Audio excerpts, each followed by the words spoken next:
اللہ جل شانہ کا ایک مقام ہے، اس کی شان ہے، اور اس کی سب سے اونچی شان یہ ہے کہ اس کے ساتھ کسی کو شریک نہ کیا جائے۔ قل هو اللہ احد، اے حبیب آپ فرما دے اللہ ایک ہے، اللہ الصمد، اللہ بے نیاز ہے، اسے کسی کی کوئی پرواہ نہیں۔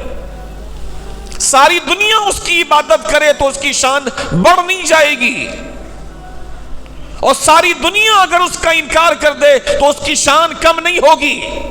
بے نیاز ہے وہ، دنیا نیاز مند ہے، اس کو چاہنے والے بڑھیں تو اس کی شان بڑھتی ہے، اس سے نفرت کرنے والے بڑھیں تو اس کی شان گھٹتی ہے۔ دنیا کو لائک چاہیے ہوتی ہے، کتنے لائکس آئیں، کتنے لوگوں نے سبسکرائب کیا، کتنے لوگ لائک کرنے والے ہیں، کتنوں نے ڈس لائک کیا، یہ دنیا والوں کو چاہیے۔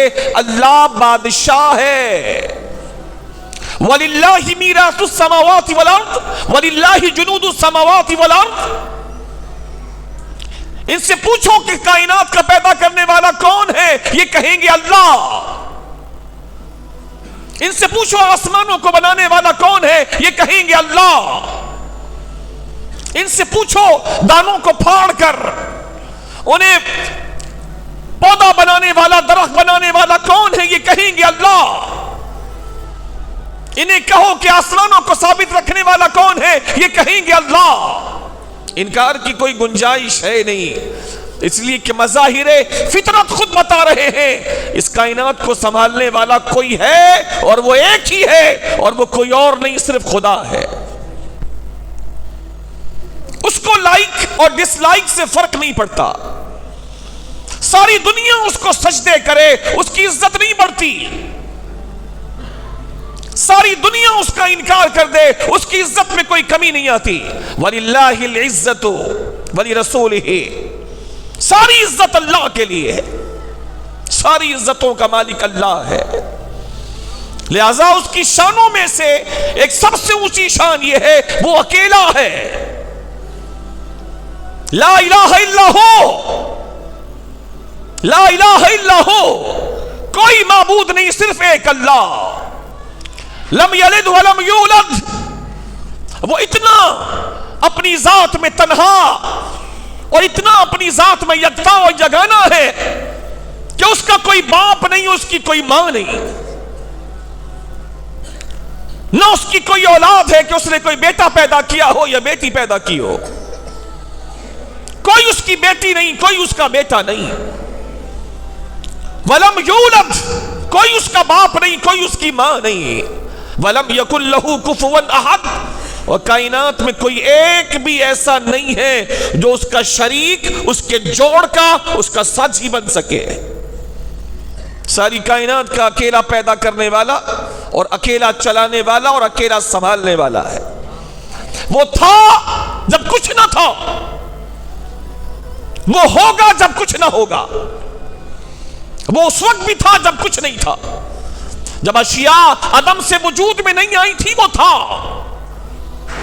جب ساری چیزیں ختم ہو جائیں گی اور کچھ نہ ہوگا وہ ہوگا۔ وہی اول، وہی آخر، وہی ظاہر، وہی باطن، ساری کائنات میں اسی کے جلوے اور اسی کے مظاہر ہیں۔ وہ ہست ہے، باقی سب نیست ہے، کسی کا کوئی وجود نہیں، وجود بس اسی کا ہے، وہی موجود ہے، وہی موجود ہے، لہذا اس کا فیصلہ ہے، یہ بہت عظیم فیصلہ ہے اس کا۔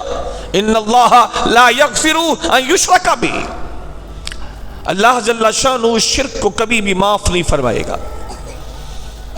شرک کرنے والا، خدا کو نہ ماننے والا، کتنی ہی اچھے کام کر جائے، ہسپتال بنا دے، ڈونیٹ کر دے، لوگوں کی سہولت کے لیے کچھ بھی کر دے، اللہ جل شانہ اس کی بخشش اور مغفرت نہیں فرمائے گا، اس کا کوئی صلہ اللہ کی بارگاہ سے نہیں ہے۔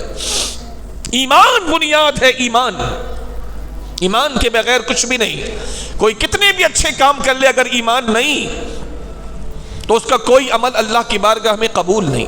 اس عظیم ترین فیصلے کے اعلان کے بعد دوسری بات اللہ جل شانہ ارشاد فرماتا ہے وَيَغْفِرُ مَا دُونَ ذَلِكَ لِمَن يَشَاءُ۔ ہاں اس کے علاوہ، شرک کے علاوہ، کفر کے علاوہ کوئی بھی گناہ ہوگا، ایمان کے ساتھ کوئی بھی گناہ ہوگا، شرک نہ ہو، کفر نہ ہو، ایمان ہو، اور ایمان کے ہوتے ہوئے کوئی بھی گناہ ہوگا تو اللہ جس کے لیے چاہے گا وہ گناہ معاف فرما دے گا۔ ایمان شرط ہے، ایمان اساس ہے۔ 100 بندوں کا قاتل ہو اور وہ اللہ سے بخشش مانگے تو اللہ چاہے گا لمن یشاء، جس کے لیے چاہے گا مغفرت فرما دے گا۔ یہاں بھی اللہ کی مشیت ہے، جس کے لیے چاہے گا بخش دے گا۔ شرک اور کفر کے علاوہ ایمان کی چھتری کے نیچے اللہ پر ایمان لانے کے نتیجے میں اس کے علاوہ کوئی بھی گناہ ہوگا، شرک اور کفر کے علاوہ اللہ جس کے لیے چاہے گا معاف فرما دے گا۔ اور آگے رب العزت پھر شرک کی طرف توجہ دلاتا ہے، فرمایا وَمَن يُشْرِكْ بِاللَّهِ فَقَدِ افْتَرَىٰ إِثْمًا عَظِيمًا۔ اور جو اللہ تعالیٰ کے ساتھ شرک کا بہتان باندھے گا، کسی کو شریک کرے گا، تو تحقیق اس نے اللہ جل شانہ کی ذات پر ایک بہت بڑا بہتان باندھا، اللہ کے ساتھ کسی کو شریک کر کے، کسی کو اللہ کا بیٹا کہہ کر۔ جیسے عیسائی حضرت عیسیٰ کو اللہ کا بیٹا کہتے، جیسے یہودی حضرت عزیر کو اللہ کا بیٹا کہتے۔ اللہ فرما رہا ہے وَمَن يُشْرِكْ بِاللَّهِ فَقَدِ افْتَرَىٰ إِثْمًا عَظِيمًا۔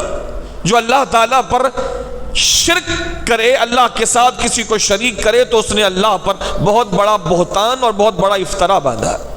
شرک اللہ کو پسند نہیں۔ اس کے علاوہ جو بھی گناہ ہوں گے ایمان کی چھتری کے نیچے اللہ جس کے لیے چاہے گا مغفرت فرما دے گا۔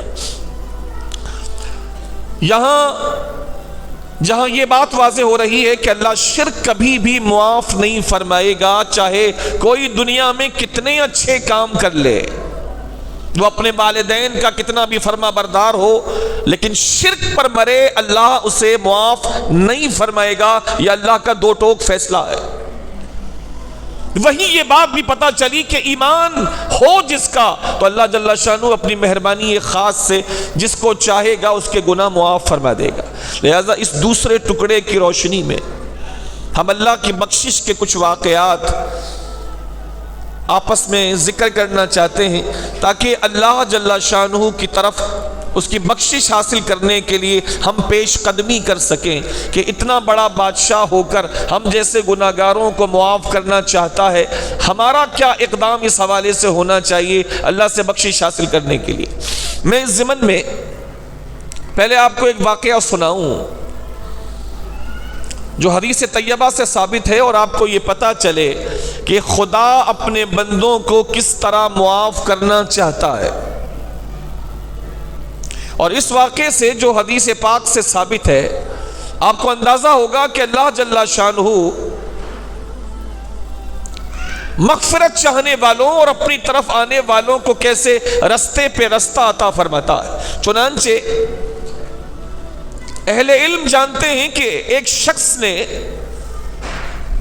غزوہ احد کے موقع پر اللہ کے پیارے نبی علیہ الصلوۃ والسلام کے انتہائی عظیم چچا حضرت سیدنا حمزہ رضی اللہ تعالیٰ عنہ کو چھوٹا نیزہ مار کے شہید کیا تھا،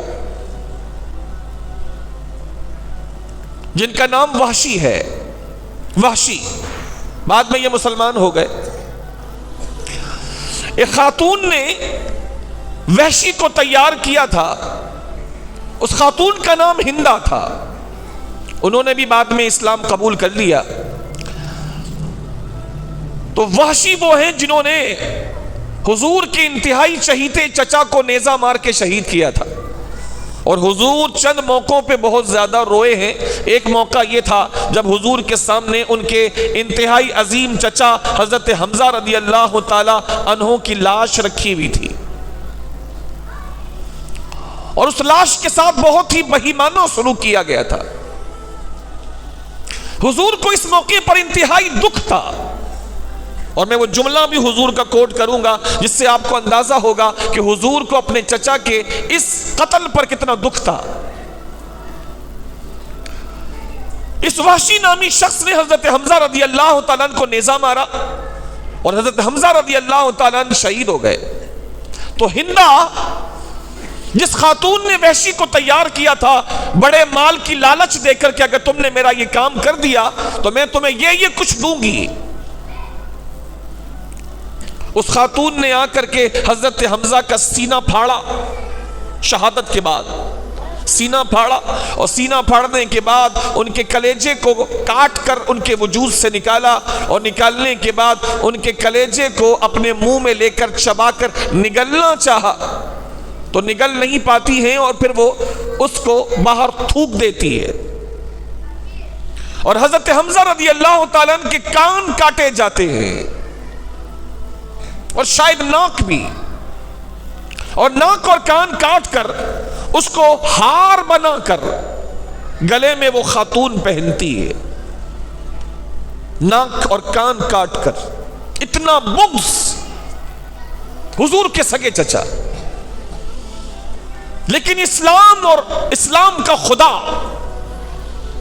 اپنے بندوں کو کس طرح بخشتا ہے اور معاف فرماتا ہے۔ اسلام انتقام لینے والا مذہب نہیں، اسلام برے سے برے لوگوں کو توبہ کرنے کے نتیجے میں اپنے دامن میں پناہ دینے والا مذہب ہے۔ ایک سچا مسلمان انتقامی کارروائی نہیں کرتا، اتنا ہی کرتا ہے جتنا اسلام اجازت دیتا ہے۔ اس خاتون نے جس کا یہ عمل تھا، جس نے حضرت حمزہ کو شہید کرنے کے لیے ایک لحاظ سے سپاری دی، لالچ دی کہ تم مار دو تو تمہیں میں یہ دوں گی، جس خاتون نے شہید کروایا حضرت حمزہ کو جو حضور کے چچا ہیں، پھر سینہ پھاڑا، کلیجہ نکالا، چبایا، تھوک دیا، کان کاٹے، ناک کاٹی، اس کا ہار بنا کے گلے میں پہنا، اتنی شدید کاروائی کے بعد تو ایسے انسان کو کبھی بھی معاف نہیں کرنا چاہیے تھا۔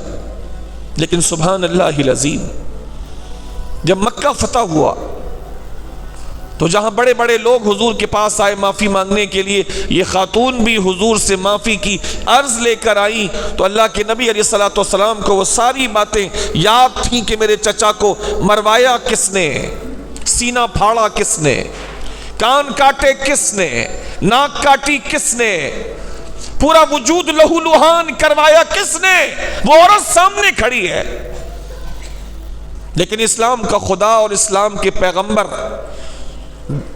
اس قدر اسلام میں گنجائش انہوں نے بیان فرمائی، اس قدر اللہ کے نبی نے کشادہ قلبی کا اظہار فرمایا، اور اس قدر خدا نے اپنی رحمت کا اظہار فرمایا کہ ایک ایسی خاتون جس نے اللہ کے نبی کو زخمی کیا، حضور کے انتہائی خیال رکھنے والے چچا کو شہید کیا، شہید کرنے کے بعد مسلح کیا، اعضاء کاٹے، جب اس نے بھی اللہ کے نبی کے سامنے آ کے معذرت کی اور معافی مانگی اور اظہار کیا کہ میں مسلمان ہونا چاہتی ہوں، ایک لمحے کی دیر اللہ کے نبی نے نہیں کی، ایک لمحے سے پہلے ہی اللہ کے نبی علیہ الصلوۃ والسلام نے اس ہندہ نامی خاتون کی ساری دشمنیوں کو معاف کر کے، پچھلے سارے اعمال کو معافی دے کر اسلام میں داخلے کو اس کے لیے یقینی بنا دیا۔ اللہ نے معاف کر دیا، اللہ نے معاف کر دیا، اس لیے کہ وہ اسلام لے کر آ گئی۔ اللہ شرک کو معاف نہیں کرتا، وہ شرک کرنے والی تھی لیکن اب شرک کو چھوڑ کے آ رہی تھی، وہ خدا کے علاوہ کئی بتوں کی پوجا کرنے والی تھی لیکن اب اس کو چھوڑ کر آ رہی تھی۔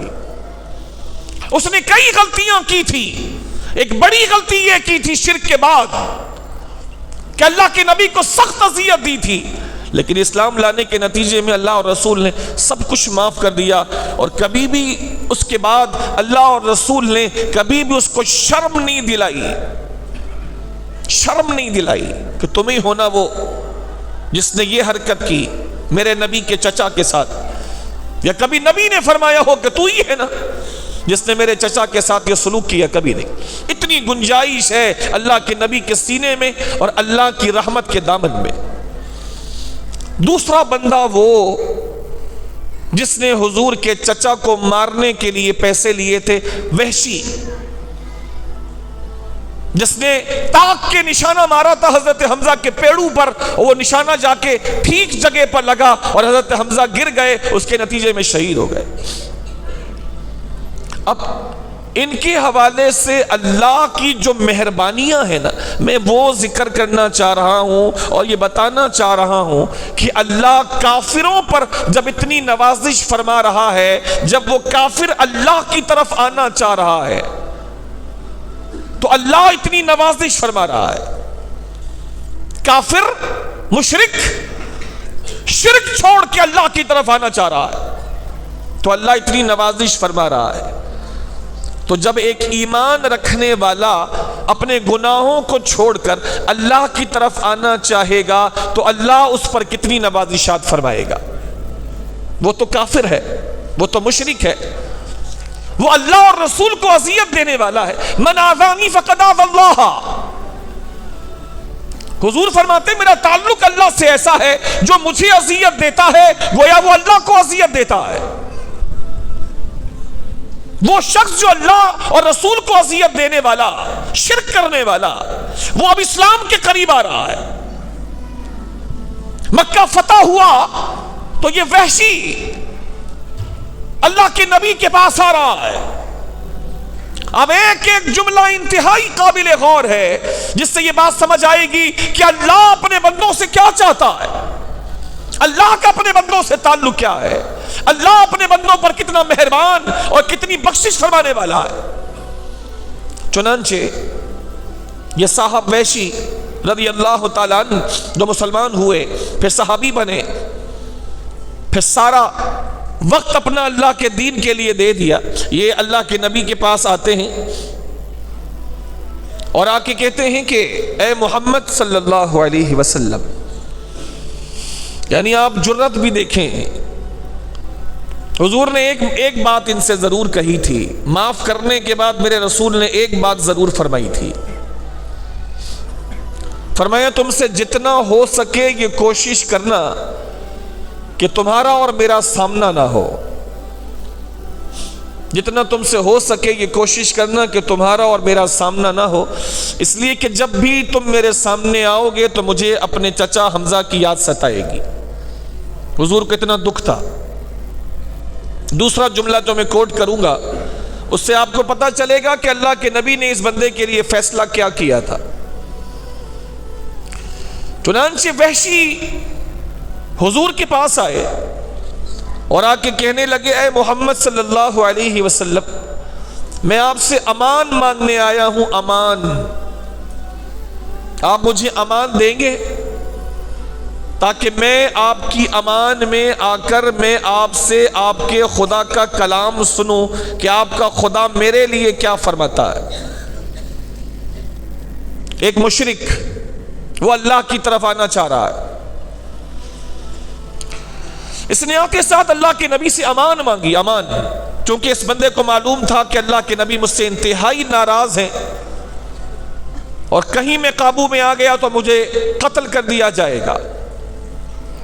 آتے ساتھ پہلا سوال، اے محمد علیہ السلام کیا آپ مجھے اپنی امان دیتے ہیں تاکہ میں آپ کی امان میں آ کر آپ کے خدا کا کلام سن سکوں؟ تو اللہ کے نبی علیہ السلام نے ارشاد فرمایا کہ مجھے تو یہ پسند تھا وحشی کہ تیری میری ملاقات اس حال میں ہو کہ تجھے میں نے امان نہ دی ہو۔ میں تجھے امان دینا نہیں چاہتا تھا، تو نے اتنا بڑا جرم کیا ہے، میں تجھے امان دینا نہیں چاہتا تھا۔ آپ موقع کی نزاکت اور حضور کے الفاظ پر غور کریں تاکہ آپ کو سمجھ آئے کہ اسلام کا مزاج ہے کیا، ذاتی انتقام، کوئی انتقامانہ کاروائی یا کیا، یا لوگوں کی اصلاح۔ اللہ کے نبی نے ارشاد فرمایا کہ میں تو یہ پسند کرتا تھا کہ تجھے امان نہ ملے اور تیری میری ملاقات اس حال میں ہو کہ تو میری امان میں نہ ہو، لیکن اب تو نے امان مانگ لی ہے تو جب تو نے امان کا سوال کر لیا ہے کہ تاکہ تو اللہ کا کلام سن سکے، تو جا، میں محمد نے تجھے امان دے دی، کوئی تجھے ہاتھ نہیں لگائے گا، امان ہے۔ اب تھوڑی ہمت بڑھی تو وحشی نے کہا آپ مجھے اپنے رب کا کلام سنائیں گے تاکہ میں سنوں کہ میرے بارے میں آپ کا رب کیا فرماتا ہے، میری بخشش کے لیے کوئی فرمان ہے کہ میرے جیسا آدمی بھی بخشا جائے۔ آپ انتہائی توجہ رکھیے گا تاکہ آپ کو اس موقع کی نزاکت سمجھ میں آئے اور اللہ تعالیٰ کی رحمت اور اس کی بخشش کا درجہ سمجھ میں آئے کہ وہ اپنے بندوں پر کتنا مہربان ہے۔ ایک مشرک کے لیے جو اللہ کی طرف آنا چاہ رہا ہے اتنا اہتمام ہو رہا ہے، ایک مشرک جس کے لیے میں نے پہلے کہا اللہ مشرک کو معاف نہیں کرے گا، لیکن وہ آنا چاہ رہا ہے تو اہتمام کیا ہے؟ اس نے کہا کہ آپ کا رب کیا فرماتا ہے میرے بارے میں؟ تو اللہ کے نبی علیہ السلام نے قرآن مجید کی آیت پڑھی، فرمایا والذین لا يدعون مع اللہ الہا آخر ولا يقتلون النفس التي حرم اللہ الا بالحق ولا يزنون ومن يفعل ذلك يلقى اثاما۔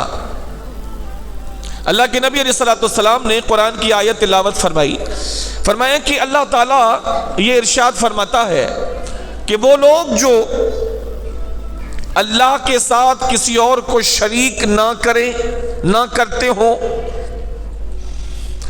وہ لوگ جو کسی کو قتل نہ کرے ناحق، جس کو اللہ نے قتل کرنے سے منع کیا ہے وہ کسی ایسے بندے کو قتل نہ کرے، اسی طرح وہ لوگ جو زنا نہ کرتے ہوں ایسے لوگوں کو اللہ تعالیٰ معاف فرما دے گا، اور جو اس طرح کے کام کریں گے جو پیچھے ذکر ہوئے تو وہ لوگ بہت بڑے گناہگار ہیں اور وہ بہت بڑے گناہ کا ارتکاب کرنے والے ہیں۔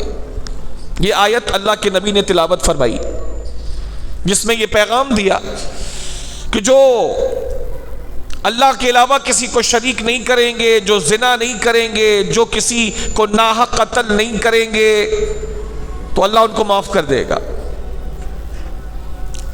تو وحشی اللہ کے نبی سے کہنے لگے کہ اس میں تو اللہ نے ارشاد فرمایا ہے کہ جو اللہ کے علاوہ کسی اور کی عبادت نہ کرے، اللہ کے ساتھ کسی کو شریک نہ کرے، اللہ اس کو بخشے گا۔ اللہ نے فرمایا ہے کہ جو کسی کو ناحق قتل نہ کرے اللہ اس کو بخشے گا، جو زنا نہ کرے اللہ اس کو بخشے گا۔ لیکن میرا تو معاملہ کچھ اور ہے، میں نے شرک بھی کیا ہوا ہے، میں نے ناحق قتل بھی کیا ہوا ہے، اور میں نے زنا بھی کیا ہوا ہے۔ تو اس آیت میں تو میرے لیے تو کوئی اشارہ نہیں ہے کہ اللہ مجھے بھی بخشے گا کہ نہیں بخشے گا، تو اس آیت میں تو میرے لیے اشارہ نہیں ہے، میرے لیے اللہ کیا فرماتا ہے؟ تو اللہ کے نبی خاموش ہو گئے اور اللہ کے نبی علیہ السلام وحی اترنے کا انتظار کرنے لگے۔ اللہ کے نبی نے کوئی جواب نہیں دیا جب وحشی نے یہ تقاضا کیا کہ اس کے اندر جو باتیں ہیں کہ اللہ ان کو بخشے گا جن کے اندر یہ خصوصیات ہو، تو یہ خصوصیات تو میرے اندر نہیں ہے، میں نے زنا بھی کیا، میں نے قتل بھی کیا، میں نے شرک بھی کیا، تو میرے لیے کوئی ایسا پیغام ہو کہ جس سے میرا دل ٹھنڈا ہو۔ تو اللہ کے نبی خاموش ہو گئے۔ تو اللہ تعالیٰ نے پھر اسی وقت اپنے نبی پر آیت نازل فرمائی۔ آپ سمجھ رہے ہیں بات کو؟ یہ اہتمام ہے۔ ایک ایسا شخص جو اتنا گناہگار ہے کہ جس سے اللہ کے نبی کا دل بیزار ہے، اسے اسلام کے قریب لانے کے لیے اہتمام ہے۔ جب اس نے کہا کہ کوئی اور پیغام اللہ کا جس سے میرا دل ٹھنڈا ہو، تو اللہ کے نبی خاموش ہو گئے۔ جب اللہ کے نبی خاموش ہوئے تو اللہ تعالیٰ نے ایک دوسری آیت نازل فرمائی۔ چنانچہ اللہ تعالیٰ نے ارشاد فرمایا الا من تاب وآمن وعمل عملا صالحا، دوسرے مقام پہ اللہ نے فرمائے کہ مگر یہ کہ اللہ اس کو بخش دے گا جو توبہ کرے گا، جو ایمان لائے گا اور جو نیک اعمال کرے گا، اللہ اس کو بخش دے گا۔ جو ایمان لائے گا، جو نیک اعمال کرے گا، جو توبہ کرے گا، وہ کتنا بڑا گناہگار ہوگا، اللہ اس کو بخش دے گا۔ وحشی نے جب یہ سنا تو وحشی دوبارہ کہنے لگے کہ توبہ تمہیں کرنے آیا ہوں، ایمان تمہیں قبول کرنے آیا ہوں، لیکن رب نے اس میں ایک بات اور فرمائی ہے، آپ کے خدا نے وَعَمِلَ عَمَلًا صَالِحًا، کہ وہ بندہ نیک عمل بھی کرتا ہوگا تو اللہ اس کو بخشے گا، لیکن مجھے تو کوئی پتہ نہیں ہے کہ میں ایمان لانے کے بعد کوئی نیک عمل کر بھی پاؤں گا یا نہیں کر پاؤں گا، تو اس میں یہ شرط لگی ہے کہ ایمان اور توبہ اور نیک عمل بھی ساتھ کرتا ہو۔ تو مجھے تو ایمان لانے کے بعد نہیں پتا کہ میں نیک عمل کر بھی پاؤں گا یا نہیں کر پاؤں گا، تو کوئی اور ایسی آیت ہو جس کے اندر واضح اشارہ موجود ہو۔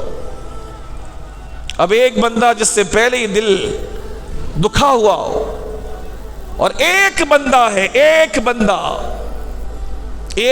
ہے، حضور پر کلمہ پڑھنے والے کئی موجود ہیں، عمر فاروق جیسے بندے موجود ہیں جو کلمہ پڑھ چکے، لیکن ایک ایک پر اسلام کتنا مہربان ہے، وہ بھی اس بندے پر جس سے اللہ کے نبی کا دل دکھا ہوا ہے۔ 2 آیتیں ہو گئیں، پھر کہتے ہیں کہ کوئی اور ہو جس سے بالکل واضح ہو جائے، تو اللہ تعالیٰ نے پھر ایک اور آیت نازل فرمائی، فرمایا ان اللہ لا یغفر ان یشرک بہ ویغفر ما دون ذلک لمن یشاء،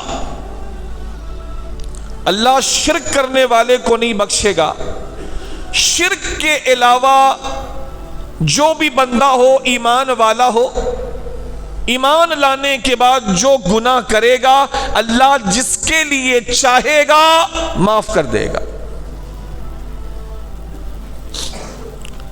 شرک نہ کرتا ہو، ایمان لائے، اور ایمان لانے کے بعد پھر کوئی بھی گناہ ہو جس کے لیے اللہ چاہے گا، جس کے لیے چاہے گا معاف کر دے گا۔ 3 آیتیں ہو گئی، گفتگو چل رہی ہے۔ ایک بندہ ہے سامنے، وہ بھی حضور کو ناراض کرنے والا،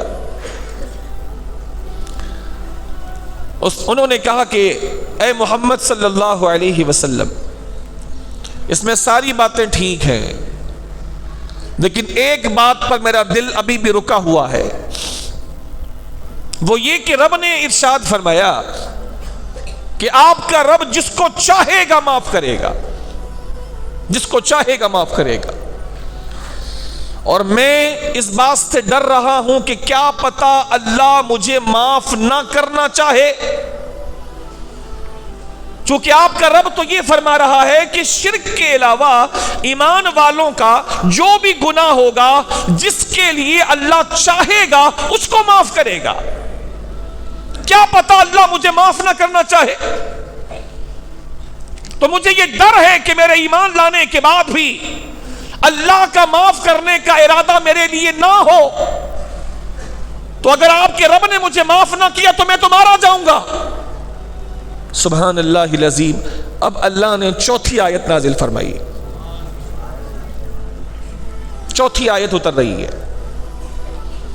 اللہ کریم ارشاد فرماتا ہے قل یا عبادی الذین اسرفوا علی انفسہم لا تقنطوا من رحمت اللہ، اے حبیب آپ فرما دیجئے اے میرے وہ بندوں جنہوں نے ایمان لانے کے بعد گناہ کر کے اپنی جانوں پر ظلم کر لیا ہے، لا تقنطوا من رحمت اللہ، اللہ کی رحمت سے مایوس نہ ہو، ان اللہ یغفر الذنوب جميعا، بے شک اللہ سارے گناہ معاف کر دے گا۔ یہ سننے کی دیر تھی، وحشی نے کہا ہاں اب میرے دل کو سکون آ گیا، اب کوئی شرط آپ کے خدا نے نہیں لگائی کہ جس کو چاہے گا معاف کرے گا۔ میرے لیے واضح پیغام آ گیا کہ اللہ ایمان لانے کے بعد وحشی جیسے انسان کو بھی معاف کر دے گا۔ میں گواہی دیتا ہوں اللہ کے سوا کوئی معبود نہیں، اور محمد اللہ کے رسول اور اس کے خاص بندے ہیں۔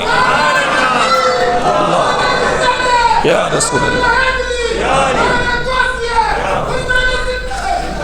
4 آیتیں ایک بندے کے لیے، 4 آیتیں، وہ بھی وہ بندہ جو صرف مشرک نہیں، صرف مشرک نہیں، مشرک تو اور بھی تھے جو صرف شرک کرتے تھے، اس مشرک بندے نے تو اللہ کے نبی کے دل کو چھنی چھنی کیا تھا،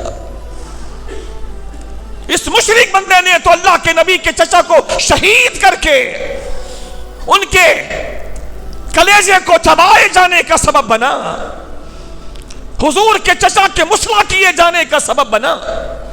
صرف مشرک نہیں، اللہ کے نبی کو سخت اذیت پہنچانے والا بندہ، اور جو اللہ کے نبی کو ناپسند وہ اللہ کو بھی ناپسند، لیکن جب وہ اسلام کی طرف آ رہا ہے، جب وہ اسلام کی طرف آ رہا ہے، اتنا برا بندہ جب اسلام کی طرف آ رہا ہے، جس کے بارے میں رب کے نبی فرما رہے ہیں میں تو یہ چاہتا تھا تیرا میرا سامنا اس طرح ہو کہ تو میری امان میں نہ ہو، یعنی مطلب یہ تھا کہ میرا ارادہ تھا کہ تیرے ساتھ پورا انصاف کیا جائے، جس طرح تو نے اسلام کو نقصان پہنچایا تیرا بھی کام تمام کیا جاتا۔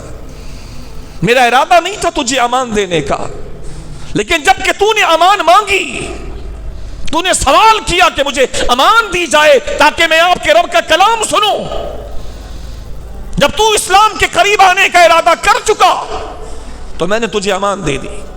کتنا بڑا دل ہے اللہ کے نبی کا، کتنا بڑا ظرف ہے اللہ کے نبی کا، اس غفار خدا کے معاف کرنے والے رسول کا دل کتنا عظیم ہے، امان دے دی۔ پھر اس کے ناز اٹھاتے رہے، اس بندے کے ناز اٹھاتے رہے۔ اس آیت میں مجھے کچھ ابہام ہے، کوئی اور آیت، تو حضور چپ ہو گئے، حتیٰ کہ اللہ نے جبریل امین کے ذریعے دوسری آیت نازل فرمائی کہ اس میں بھی کچھ شرط ہے، کچھ اور واضح پیغام اللہ کا آئے جس سے میرا دل ٹھنڈا ہو، تو بھی تیسری آیت پھر کہے کہ اس کے اندر ایک اور شرط ہے، لمن یشاء، کہ اللہ معاف تو کرے گا لیکن جس کو چاہے گا، نہ پتا کہ اللہ میرے بارے میں معاف کرنے کا ارادہ کرے نہ کرے۔ تو پھر چوتھی آیت آتی ہے جس پر ان کو اطمینان آتا ہے، اور یہ اس کے بعد حضور کے سامنے کلمہ پڑھ کر کے دار اسلام میں داخل ہو جاتے۔ یہ اللہ کی بخشش، اللہ کی رحمت کے مظاہر میں سے ایک عظیم ترین مظاہرہ ہے۔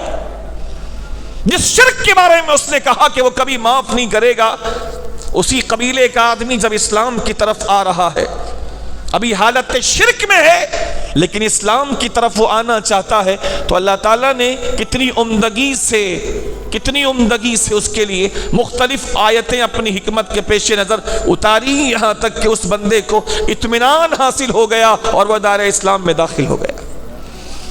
جب ایک مشرک کے ساتھ، جبکہ وہ اللہ کے دین کے قریب آ رہا ہے، اس پر مہربانی اور مہربانیوں کی آپ نے مثال سن لی، تو آپ اندازہ کریں کہ جو مومن ہو، جو اللہ کو ماننے والا ہو، جس کے پاس ایمان کی شمع روشن ہو، وہ اگر اللہ جل شانہ سے معافی مانگنے کے لیے بڑھے تو اللہ جل شانہ کی رحمت اور مغفرت کس طرح اسے اپنی آغوش میں لے لے گی، کون اندازہ کر سکتا ہے۔ میرے نبی علیہ السلام نے مومن بندوں کے معافی مانگنے پر اللہ کے خوش ہونے کی ایک بڑی خوبصورت مثال بیان فرمائی ہے۔ ایک مرتبہ درود شریف پڑھ لیجیے، اللہم صلی علیہ۔ باہر لائٹیں جلا دیں، آج تو لائٹیں جلانے کی رات ہے، کہیں پیچھے بالکل اجالا کر دیں ہر طرف۔ زور سے درود شریف ایک مرتبہ اور پڑھ لیجیے، اللہم صلی علیہ مولانا محمد علیہ۔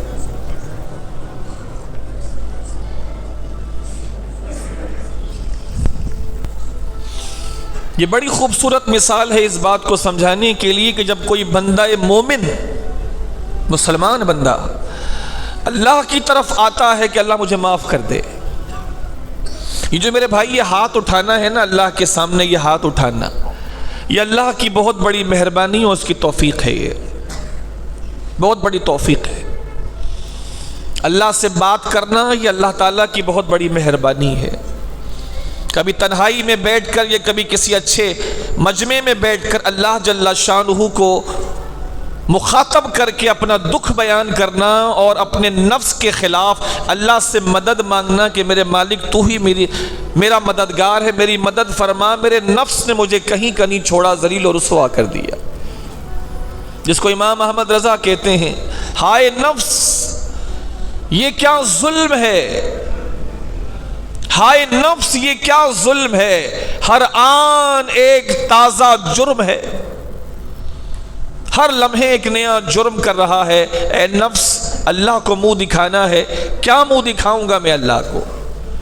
تو اللہ سے یوں عرض کرنا، باتیں کرنا، گزارش کرنا، میں اکیلا ہوں، میں تھک گیا ہوں، میرے نفس کے خلاف میری مدد فرما، اے اللہ مجھے میرے نفس کے حوالے نہ کر، اے اللہ تو مجھے میری پیشانی کے بالوں سے پکڑ کر مجھے گناہوں کی دلدل سے اپنی طرف کھینچ لے۔ اے میرے رب جس طرح ماں اور باپ اپنی اولاد کو کسی کیچڑ میں لتھڑا ہوا دیکھیں تو وہاں سے اٹھاتے ہیں، ان کو دھوتے ہیں، ان کو مارتے ہیں، جو چاہے کرتے ہیں، لیکن صاف کرتے ہیں۔ اے اللہ، اے میری ماں سے زیادہ مجھ سے پیار کرنے والے، میں گناہوں کی دلدل میں سر سے پیر تک لتھڑ گیا ہوں، میری ماں سے زیادہ مجھ سے محبت کرنے والے میری پیشانی کے بالوں سے مجھے کھینچ کر دریائے رحمت میں غوطہ دے کر مجھے پاک کر کے اپنے قریب کر لے، تجھے تیرے حبیب کا واسطہ دیتا ہوں۔ جس طرح ایک ماں اپنی اولاد کو نہیں چھوڑتی، اس کا بچہ اگر کیچڑ میں گر جائے تو دنیا ہستی بھی گزر جاتی ہے، لیکن ماں آ کر اس لتھڑے ہوئے بچے کو بھلے سزا دے لیکن اس کو دھو کے صاف کرتی ہے، چار باتیں سنائے لیکن اس کو صاف کرتی ہے، اس لیے کہ اس کو گوارا نہیں کہ اس کا بچہ گندا نظر آئے دنیا کی نظر میں۔ باقی دنیا تو ہنس کے گزرتی ہے، باقی دنیا تو کہے مار کے گزرتی ہے، تو میری ماں سے زیادہ 70 ماؤں سے زیادہ مجھ سے محبت فرمانے والا ہے۔ اے اللہ لوگ میرے اوپر ہنس رہے ہیں، شیطان مجھ پر ہنس رہا ہے، تو مجھے نکال لے، تو مجھے بچا لے، تو مجھ سے 70 ماؤں سے زیادہ پیار کرنے والا ہے۔ یوں اللہ کی بارگاہ میں عرضیاں کرنا انسان کو ضلالت سے اٹھا کر عزت کی منزل تک پہنچاتا ہے۔ اے اللہ تو مجھے بچا لے، مجھے میرے نفس کے حوالے نہ کر، مجھے میرے نفس کے حوالے نہ کر، اگر تو نے مجھے چھوڑ دیا تو میں ذلیل ہو جاؤں گا، اگر تو نے مجھے چھوڑ دیا، دنیا ساری چھوڑتی ہے، چھوڑ دے مولا، لیکن تو مجھے نہ چھوڑنا۔ میں نے مانا کہ میں تیرا بہت گناہگار ہوں، میں نے کبھی بھی تجھے راضی کرنے والا کوئی کام نہیں کیا، لیکن تجھے تیرے حبیب کا واسطہ سب چھوڑ دیں، تو مجھے نہ چھوڑنا۔ یہ گزارش اللہ سے کرنے کی ہے، تو مجھے نہ چھوڑنا، میرے نفس کے حوالے مجھے نہ کرنا، میں رسوا ہو جاؤں گا۔ میرے نفس نے مجھے ذلیل اور رسوا کر کے رکھ دیا، مجھے تو نہ چھوڑنا، مجھے تو نبھائے رکھنا۔ اب رب اپنے بندے کی توبہ پر کتنا خوش ہوتا ہے۔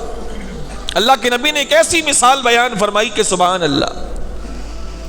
میرے نبی نے ارشاد فرمایا کہ خیال کرو کہ ایک سوار ہے، اپنی سواری پہ سوار کہیں جنگل میں جا رہا ہے اور بہت لق و دق صحرا ہے، دور تک کہیں پانی نہیں، اس کا جو پانی ہے، اس کا جو کھانا ہے وہ اس کی سواری پر ہے، اس کے علاوہ نہ کوئی سایہ ہے، نہ کوئی درخت ہے، کچھ بھی نہیں۔ اب وہ اس صحرا میں تھک جاتا، تھک کے کوئی درخت ڈھونڈتا، نہیں ملتا، تو اپنی سواری کے سائے میں کچھ دیر سستانے کے لیے اترتا ہے۔ سواری کے اوپر اس کا کھانا بھی ہے، اس کا پانی بھی ہے، اور نیچے اتر کر تھوڑی دیر کے لیے کیا لیٹتا ہے کہ آنکھ لگ جاتی ہے، آنکھ لگ جاتی۔ اب آنکھ لگتی ہے تو اس کی سواری، اس کا اونٹ وہ وہاں سے چلا جاتا ہے۔ اس کی آنکھ اتنی لمبی لگ گئی کہ جب یہ اٹھتا ہے تو دور تک اس کو اس کی سواری نظر نہیں آتی۔ سمجھیے گا یہ مثال میرے نبی علیہ الصلوۃ والسلام نے دی ہے یہ سمجھانے کے لیے کہ جب کوئی بندہ اللہ کی بارگاہ میں آتا ہے، لوٹتا ہے، توبہ کرتا ہے تو اللہ کو کتنی خوشی ہوتی۔ کوئی اللہ کی طرف لوٹتا ہے تو اللہ کو کتنی خوشی ہوتی ہے. جب اللہ کا کوئی ٹوٹا ہوا بندہ جو اللہ سے رشتہ توڑ کے جی رہا ہوتا ہے، جب وہ لوٹتا ہے اللہ کی طرف تو اللہ کو کتنی خوشی ہوتی ہے. میرے نبی نے اس مثال میں انتہائی آسانی سے یہ بات سمجھائی. فرمایا وہ اس کی سواری کہیں چلی گئی، اٹھا تو سواری نہیں ملی. اس نے چار طرف نظر دوڑائی لیکن دور دور تک اس کی سواری اس کو نہیں ملی، حتیٰ کہ وہ تھک گیا. پانی بھی پاس نہیں ہے کہ پی سکے، تھک گیا. کھانا بھی سواری کے اوپر تھا، اب کچھ بھی اس کے پاس نہیں ہے، حلق میں کانٹے پڑ رہے ہیں. اب یہ اس یقین کے ساتھ کہ اب مرنا ہے، اس یقین کے ساتھ کہ اب مر جانا ہے، یہ مرنے کے لیے لیٹ گیا کہ میری موت آ جائے، میری موت آ جائے، اب مجھے مرنے سے کوئی بچا نہیں سکتا. فرمایا اتنی ہی دیر میں یہ کیا دیکھتا ہے کہ اچانک اس کی سواری اس کے پاس آ کے کھڑی ہے. اچانک سواری آ کے اس کے پاس کھڑی ہے، اس کے اوپر کھانا بھی ہے، اس کے اوپر پانی بھی ہے. اب اس سواری کو دیکھنے کے بعد وہ اتنا خوش ہوتا ہے، اتنا خوش ہوتا ہے کہ خوشی میں اس کے الفاظ بدل جاتے ہیں، اس کے الفاظ بدل جاتے ہیں. بسا اوقات انسان جب زیادہ خوش ہوتا ہے تو الفاظ الٹ پلٹ ہو جاتے ہیں. اسی طرح انسان جب بہت غم میں ہوتا ہے تو الفاظ کی ترتیب الٹ پلٹ ہو جاتی. اللہ کے نبی نے فرمایا کہ وہ اتنا خوش ہوتا ہے اپنی سواری کو دیکھ کر کہ سواری آ گئی، کہ میں تو موت کے لیے لیٹ گیا تھا، اس میں پانی بھی ہے، پانی بھی ضائع نہیں ہوا، اور کھانا بھی ہے، اب تو میری جان بچ جائے گی. میں تو مرنے کے یقین کے ساتھ موت کے انتظار میں لیٹ گیا تھا، اب سواری ملی کھانے پانی کے ساتھ تو اتنا خوش ہوتا ہے کہ بولنے کا کچھ اور بول کچھ اور دیتا ہے. وہ رب کا شکریہ ادا کرتے ہوئے اس طرح اس کو بولنا تھا کہ اے اللہ تیرا شکر، تو میرا مالک میں تیرا بندہ. یہ بولنا تھا اس کو، تو میرا مالک میں تیرا بندہ، تیرا شکر ہے. وہ خوشی میں الفاظ کو ترتیب نہیں دے پاتا، وہ یہ کہتا ہے کہ تو میرا بندہ میں تیرا مالک. اللہ کو بندہ بول دیتا ہے اور اپنے آپ کو مالک بول دیتا. تیرا شکر ہے، تو میرا بندہ ہے، میں تیرا مالک ہوں. اتنی خوشی کہ یقینی موت سے جان بچ گئی. فرمایا اتنا خوش ہوا اپنی موت سے بچنے کے نتیجے میں کہ رب کو مالک بولنا تھا، اپنے آپ کو بندہ الٹا بول گیا کہ رب کو بندہ بول گیا، اپنے آپ کو مالک بول گیا. خوشی میں الفاظ کی ترتیب سنبھال نہیں پایا. فرمایا جتنی خوشی اس بندے کو اپنی سواری ملنے سے ہوئی ہے، اس سے زیادہ خوشی جب کوئی بندہ توبہ کر کے اللہ کے قریب آتا ہے، اللہ کو اس بندے سے بھی زیادہ خوشی ہوتی ہے. جب کوئی بندہ توبہ کر کے اللہ کی طرف آتا کہ اللہ میں تیری طرف توبہ کرنا چاہتا ہوں، تیری بارگاہ میں آنا چاہتا ہوں، تو میری بخشش فرما دے، تو میری مغفرت فرما دے. یہ اللہ جل شانہ کی خوشی کا، اس کی رضا کا اظہار اللہ کے نبی علیہ الصلوۃ والسلام نے اس حدیث پاک کے اس ٹکڑے میں فرمایا ہے. تو ایک مومن کو چاہیے کہ وہ اللہ جل شانہ کو خوش کرنے والے کام کرے، اور توبہ کرنے سے اللہ بے انتہا خوش ہوتا. بے انتہا. ابھی آپ نے وہ روایت سنی جس کے اندر ایک ایسا شخص جس نے وہ سارے بڑے گناہ کیے تھے جو اللہ اور رسول کو ناراض کرنے والے تھے، اس کی اللہ تعالیٰ نے اسلام کے قریب آنے پر اس کی اتنی زیادہ باتیں رکھی کہ 4 مستقل آیتیں قرآن مجید فرقان حمید کی نازل فرمائی. آج کی رات اللہ سے توبہ مانگنے کی رات ہے، شب برات ہے. براءت کا مطلب ہوتا ہے آزادی، چھٹکارا، نجات، خلاصی. بعض لوگ اس کو برات پڑھتے ہیں، شب برات، شب براءت. اس کا معنی ہوتا ہے کہ ایسی شب و رات جس میں آزادی ملتی ہے. کس چیز سے؟ جہنم سے. اللہ کی ناراضگی سے آزادی ملتی ہے. اللہ تعالیٰ معاف فرماتا. بنو کلب کی بکریوں کی تعداد سے زیادہ آج مسجدیں آباد ہوتی ہیں ساری دنیا میں، لوگ جس طرح بھی بن پڑتا ہے، عورتیں گھروں میں، مرد مسجدوں میں، جگہ جگہ پر اللہ کو راضی کرنے کی کوشش کرتے ہیں، اور محبوب کو راضی کرنا یہ محبت کرنے والوں کا ویسے ہی وظیفہ ہوتا ہے کہ میرا محبوب مجھ سے راضی رہے، اور کائنات میں اللہ سے بڑا محبوب نہ کوئی کسی کا ہے نہ ہو سکتا ہے۔ وہ رزق دینے والا ہے، وہ پیدا کرنے والا ہے۔ اللہ کے نبی نے بھی فرمایا اللہ سے محبت کرو اس لیے کہ تمہیں وہ رزق دیتا ہے، اور مجھ سے اس لیے محبت کرو کہ میں رب کا نبی ہوں، اور میرے گھر والوں سے اس لیے محبت کرو کہ وہ میرے گھر والے ہیں، میری آل کے لوگ ہیں۔ آج کی رات گزارنی کیسے ہے، میں اس کو بھی جمعے میں عرض کر چکا تھا، دوبارہ عرض کر دیتا ہوں تاکہ جو نہ سن پائے وہ سن لے۔ امام حسن رضی اللہ تعالیٰ عنہ سے ایک بزرگ نے پوچھا، یہ ارشاد فرمائیے کہ آپ شب برات کی یہ 15ویں رات، شعبان کی نصف، شعبان کی رات جو آج کی رات ہے ہمارے ہاں، یہ کیسے گزارتے ہیں؟ امام حسن رضی اللہ تعالیٰ عنہ جو مولا علی کے بڑے بیٹے ہیں، ارشاد فرمایا کہ میں شعبان کی 15ویں رات کے 3 حصے کرتا ہوں، 3 حصے۔ اب تو شاید تھوڑا سا وقت رہ گیا ہے، صبح ہونے میں زیادہ وقت نہیں رہ گیا۔ اللہ کے نیک بندوں کے لیے تو راتیں بھی چھوٹی پڑ جاتی تھی۔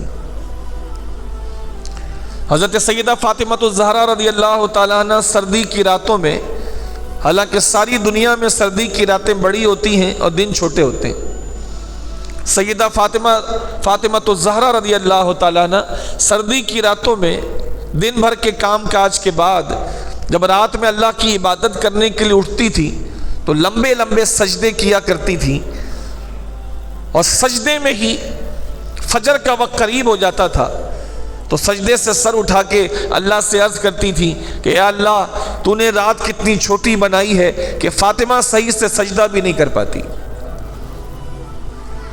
ہمارے یہاں تو نہ صحیح سے سجدہ ہو پاتا ہے، نہ صحیح سے رکوع ہو پاتا ہے، نہ صحیح سے نماز ہو پاتی ہے۔ لوگ کہتے ہیں کہ مر گئے تو آنکھیں بند ہو گئیں، صحیح بات یہ ہے کہ مرنے کے بعد آنکھیں کھلتی ہیں، مرنے کے بعد آنکھیں کھلتی ہیں۔ دنیا والے دیکھتے ہیں کہ آنکھیں بند ہو گئیں، ہماری دنیا کے حساب سے کہتے ہیں اس کی آنکھیں بند ہو گئیں، مرنے کے بعد آنکھیں کھلتی ہیں، کہ جن کے لیے وہ ساری زندگی پریشان رہا، خواہ مخواہ پریشان رہا، پھر ان کے رویے اس کو پتہ چلتے ہیں کہ پیچھے والے اس کے بعد کیا کر رہے ہیں، تو اس کی آنکھیں کھلتی ہیں کہ افسوس میں نے ساری زندگی جس رب کو ناراض کیے رکھا، آج میں دیکھ رہا ہوں کہ جن کے لیے میں ساری زندگی مصروف رہا انہوں نے میرا کتنا خیال رکھا اور کتنا مجھے یاد رکھا۔ کئی لوگ ایسے ہوتے ہیں جو صرف شعبان کی اس رات میں اپنے مرنے والوں کی قبر پہ جاتے ہیں، کچھ لوگ ہوتے ہیں، وہ بھی کچھ لوگ ہوتے ہیں جا ہی نہیں پاتے۔ وہ اولاد جس کے لیے ماں باپ کہتے تھے کہ اس کے بغیر ہم جی نہیں پائیں گے، سب جی رہے ہوتے ہیں۔ وہ دوست جس کے لیے دوست کہہ رہا ہوتا ہے تیرے بغیر زندگی نہیں جی سکیں گے، وہ جی رہے ہوتے ہیں۔ جن کے بارے میں یہ کہا جاتا تھا آپ کے بغیر ہم زندہ نہیں رہ پائیں گے، زندگی عروج پر ہوتی ہے، ہنسی مذاق کھیل تماشے سب کچھ ہو رہا ہوتا ہے۔ ایک انسان کا سب سے بڑا وہم یہ ہے کہ وہ یہ سمجھتا ہے کہ وہ سب سے اہم ہے۔ یہ سمجھنا کہ میں سب سے اہم ہوں، میں سب کے لیے اہم ہوں، یہی سب سے بڑا وہم ہے۔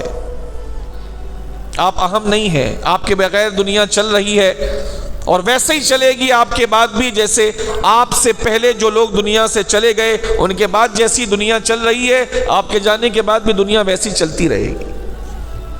آپ کو خواہ مخواہ یہ وہم لگا ہوا ہے کہ میں نہیں رہوں گا تو میرا گھر میرے بچے کیسے رہیں گے، سب رہیں گے، بھرپور رہیں گے، بھرپور رہیں گے۔ آپ شاید یاد بھی ان کو کبھی کبھی آئیں، کئی موقعوں پر وہ آپ کو یاد بھی نہیں کرنا چاہیں گے کہ یار خوشی کے موقع میں کم سے کم ابھی تو ان کی موت میت کا تذکرہ نہ کرو، خوشی خراب نہ کرو۔ مرنے کے بعد ہماری دنیا کے اعتبار سے آنکھیں بند ہوتی ہیں، حقیقت میں آنکھیں کھلتی ہیں جب بندہ دیکھتا ہے کہ میں کیا لایا، میں کیا لے کر آیا۔ اعمال کے مطابق میری قبر میں میرے ساتھ معاملات ہوں گے. میں کیا لایا؟ نماز نور بنتی قبر کے لیے، میں نماز تو لایا ہی نہیں. نیک اعمال میرے ساتھ نور کا کام دیتے، اندھیری قبر میں وہ تو لایا ہی نہیں. لہذا اس وقت آنکھیں کھلتی ہیں. اللہ تعالی ہمارے حال پر رحم فرمائے. چنانچہ پوچھا کہ آپ رات کیسے بسر کرتے ہیں؟ تو ارشاد فرمایا میں رات کے 3 حصے کرتا ہوں. ایک حصے میں اللہ کے پیارے نبی علیہ الصلوۃ والسلام پہ درود پڑھتا ہوں. درود پڑھتا ہوں یعنی فکس کر کے. ابھی بھی جو رات باقی ہے، آپ جب اس نیک کام سے فارغ ہوں، یہ بھی ایک عظیم ترین نیک کام ہے، اللہ کے دین کو سننا اور سنانا. کئی نیک کاموں سے بڑا نیک کام ہے اللہ کے دین کو سیکھنا اور دین کا صحیح ترجمہ جاننا. تو فارغ ہونے کے بعد صبح فجر کب ہو رہی ہے اس کو دیکھتے ہوئے اب جو باقی حصہ بن جائے اس کی آپ کلاسیفیکیشن کر لیں، 3 حصے کر لیں کہ ایک حصے میں یہ کروں گا، دوسرے میں یہ اور تیسرے میں یہ.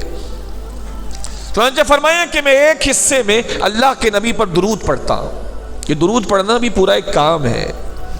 جیسے آپ کی مسجد میں ماشاءاللہ ہر جمعے کو 200-300 افراد کے قریب یہاں بیٹھ کے اللہ کے نبی پر ہر جمعے کو بیٹھ کر کے درود پڑھتے ہیں، اور تقریباً ہر جمعے کو جمعے کی نماز کے بعد تقریباً اللہ کے فضل سے 8 سے لے کر 10,000 مرتبہ تک درود اللہ کے نبی پر پڑھا جاتا ہے. الحمدللہ یہ پورا ایک کام ہے، یہ درود پڑھنا. فرمایا ایک حصے میں درود پڑھتا ہوں، صرف درود پڑھتا ہوں. اور درود کوئی بھی پڑھ سکتے ہیں آپ. درود ابراہیمی پڑھ لیں جو نماز میں پڑھتے ہیں، یا صلی اللہ علیہ وسلم یہ پڑھ لے، یا صلی اللہ علی محمد یہ پڑھ لے، یا صلاۃ والسلام علیک یا رسول اللہ وعلی آلک واصحابک یا حبیب اللہ یہ پڑھ لے. جو بھی درود چاہیں آپ پڑھ لیں. فرمایا ایک دوسرا حصہ ہے، دوسرے حصے میں اللہ تعالیٰ سے توبہ استغفار کرتا رہتا ہوں، اللہ سے توبہ مانگتا ہوں. بیٹھ کر یا جس طرح بھی میں اللہ سے توبہ کرتا رہتا ہوں، یا اللہ مجھے معاف کر دے، میری مغفرت فرما دے. آپ کیا سمجھتے ہیں یہ اللہ کے نیک بندے توبہ نہیں کرتے ہوں گے؟ یہی تو توبہ کرتے ہیں. انہی کی توبہ کے نتیجے میں تو ہم جیسے بے حیا اور گناہگار لوگ زندہ ہیں، انہی لوگوں کی وجہ سے. خانہ کعبہ کے سامنے چلچلاتی دھوپ تھی، چلچلاتی دھوپ. اور خانہ کعبہ کا حال یہ نہیں تھا جو ابھی ہے. ابھی تو بہترین ماربل لگے ہیں، تیز دھوپ میں بھی گرمی کا احساس نہیں ہوتا. ماشاءاللہ جنہوں نے بھی یہ کام کروائے اللہ ان کو جزائے خیر عطا فرمائے. پہلے یہ حال تو نہیں تھا. تو کنکریاں بچھی تھیں، کنکریاں، اور کنکریوں پہ لوگ چلتے تھے، اور وہ دھوپ کی وجہ سے وہ کنکریاں انگارے کی طرح کام کرتی تھی، بالکل گرم ہو جایا کرتی تھی. تو لوگ طواف کر رہے ہیں، طواف کر رہے ہیں. طواف کے دوران لوگوں نے دیکھا کوئی اللہ کا بندہ ہے جو اتنی سخت گرمی میں ان کنکریوں کے اوپر پیشانی رکھ کر کے اللہ سے بار بار معافی مانگ رہا ہے. یا اللہ مجھے معاف کر دے، یا اللہ مجھے معاف کر دے، یا اللہ مجھے قیامت کے دن لوگوں کے سامنے رسوا مت کرنا، اور اگر تو نے مجھے معاف نہیں کرنا ہے، اگر تو نے مجھے معاف نہیں کرنا ہے تو تو مجھے قیامت میں اندھا اٹھانا تاکہ میں لوگوں کو دیکھ کر شرمندہ نہ ہوں. مجھے نہ پتا چلے کہ کن لوگوں کے سامنے مجھے شرمندہ کیا جا رہا ہے، میں کم سے کم لوگوں کو نہ دیکھ سکوں، لوگ مجھے دیکھیں. اگر تیرا ارادہ ایسا ہی ہے تو ایک مہربانی کرنا، مجھے اندھا کر دینا تاکہ میں نہ دیکھوں کہ کس کس کو میرے بارے میں پتا چل رہا ہے. یہی دعا چل رہی ہے. لوگ طواف کر رہے ہیں اور اللہ کا ایک بندہ کنکریاں جو گرم ہیں ان پر سر رکھ کر کے ایک ہی دعا کر رہا ہے بار بار. ایک چکر ہو گیا لوگوں کا، اس کی دعا یہی چل رہی ہے. دوسرا ہو گیا، دعا یہی چل رہی ہے. تیسرا ہو گیا، یہی چل رہی ہے. لوگوں نے ساتھ ساتھ پھیرے لگا لیے. اس بندے کی یہ دعا ختم ہی نہیں ہو رہی ہے، ختم ہی نہیں ہو رہی. طواف سے فارغ ہونے کے بعد کسی نے اس بندے کو مخاطب کر کے کہا کہ اللہ کے بندے تو ہے کون؟ ہمارے طواف کے 7 پھیرے پورے ہو گئے اور اب تک تو نے سجدے سے سر ہی نہیں اٹھایا. آخر ایسا کیا گناہ تو نے کیا ہے کہ اللہ کے گھر میں آ کے تو ایک ہی دعا بار بار کر رہا ہے، مجھے رسوا نہ کرنا، اے اللہ مجھے معاف کر دے، مجھے لوگوں کے سامنے رسوا نہ کرنا میدان قیامت میں. اگر تو رسوا کرنا چاہتا ہے تو مجھے اندھا کر کے اٹھانا. تو ہے کون؟ گناہ کیا کیا ہے تو نے؟ جب پوچھنے والے نے یہ پوچھا اور لوگوں کا مجمع جمع ہو گیا تھا کہ دیکھیں تو ہے کون، اتنا بڑا گناہگار کون ہے جو اس طرح رو رو کے گڑ گڑا کے ایک ہی دعا کر رہا ہے؟ ہمارا طواف ختم ہو گیا، اس کی ایک ہی دعا پوری نہیں ہوئی. اللہ اکبر. جب پوچھنے والے نے پوچھا اور اٹھانے والے نے سر اٹھایا نا تو چہرہ دیکھ کے لوگوں کی چیخ نکل گئی. کوئی اور بندہ نہیں تھا، سرکار غوث اعظم رضی اللہ تعالیٰ سیدی غوث اعظم رضی اللہ تعالیٰ، جن کی بخشش سے ہم جیسے گناہگار اور کمینے بخشے جائیں گے. اس اللہ کے بندے کا اللہ کے خوف سے یہ حال ہے. ہم نہیں مانگتے نا توبہ، اللہ کے ہر نبی نے اللہ سے توبہ مانگی. اللہ کے نبی فرماتے، نبی آخر الزمان جو حضور اللہ کے محبوب ہیں، یہ کہتے میں ایک دن میں 100 بار اللہ سے استغفار کرتا ہوں، 100 بار استغفار کرتا ہوں. اللہ مجھے معاف کر دے، اللہ مجھے معاف کر دے. توبہ مانگنا پورا کام ہے، یہ کام ہے پورا. کہا دوسرے حصے میں اللہ سے توبہ مانگتا ہوں. امام حسن غوث اعظم کے بھی روحانی والد امام حسن علی شیر خدا کے بڑے بیٹے، مصطفیٰ جان رحمت کے بڑے نواسے، توبہ کرتا ہوں. کہا تیسرے حصے میں جس میں اللہ تعالیٰ نے رکوع اور سجدے کرنے کو پسند کیا ہے، تو تیسرے حصے میں رب کی بارگاہ میں رکوع اور سجود کرتے ہوئے وہ تیسرا حصہ گزار دیتا ہوں. پوری رات میں اس طرح گزارتا ہوں. درود شریف، توبہ اور نماز، اس طرح میں پوری رات بسر کر دیتا. انہوں نے پوچھا کہ حضور اگر کوئی اس طرح رات گزارے جس طرح آپ نے بتایا کہ 3 حصے کرے اور اس طرح رات گزارے شب برات کی، تو اللہ کیا دے گا؟ فرمایا میں نے اپنے والد علی شیر خدا کو فرماتے ہوئے سنا کہ جو شب برات اس انداز سے گزارے جو انداز میں نے تجھے بتایا، تو اللہ جل شانہ اس بندے کو اپنے مقربین، اپنے خاص الخاص بندوں میں شامل فرمائے گا. خاص الخاص بندوں میں جو اللہ کے خاص بندے ہیں، اللہ ان میں شامل فرمائے گا. اللہ تعالی ہمیں بھی آج کی رات اور آج کی رات کے صدقے زندگی کی ہر رات اپنی عبادت میں بسر کرنے کی توفیق عطا فرمائے. آج کی شب قبرستان جانا، یہ بھی اللہ کے نبی سے ثابت ہے کہ قبرستان جائیں، وہاں فاتحہ پڑھیں، قبر والوں کے لیے سال ثواب کریں، خاندان والوں کے لیے، دوسرے مسلمانوں کے لیے سال ثواب کریں. آج کی رات سونے کی نہیں ہے، رات جاگ کر اللہ کی عبادت کرنے کی ہے. کل شعبان کی 15 ہے، دن ہے کل 15 شعبان کا. جن سے ہو سکے روزہ رکھے، جن سے ہو سکے. نفلی روزہ ہے، فرض نہیں ہے، لیکن رکھنے کا ثواب بہت زیادہ ہے. تو جن سے ہو سکے کل کا روزہ رکھے اور آج کی رات تو اللہ کی عبادت میں بسر کرے. اللہ تعالی ہم تمام کو اپنی عبادت میں صبح و شام کرنے کی توفیق عطا فرمائے. ہماری غلطیوں گناہوں کو اللہ اپنے حبیب کے صدقے معاف فرمائے.